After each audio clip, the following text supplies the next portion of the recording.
तुला 1000 वेळा सांगितले बरं मी, स्वयंपाक करताना मोबाईल बघ जाऊ नको म्हणून. तुझ्या कानावर नाही पडत. हा काय याच्यामध्ये मीठ, हा याच्यामध्ये हळद तर नाही का?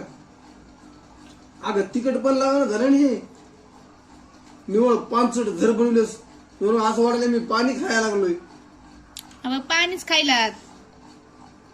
मी तुम्हाला 1000 बारा सांगितले, जेवताना मोबाईल नका बघत जाऊ. पाणी खायलो का मी? ताट साईडलाच आहे. मग काय पाणी खायलो मी? तांब्यात खायला बघा भाकर खाली.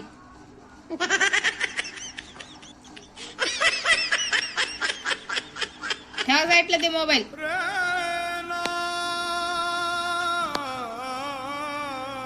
सॉरी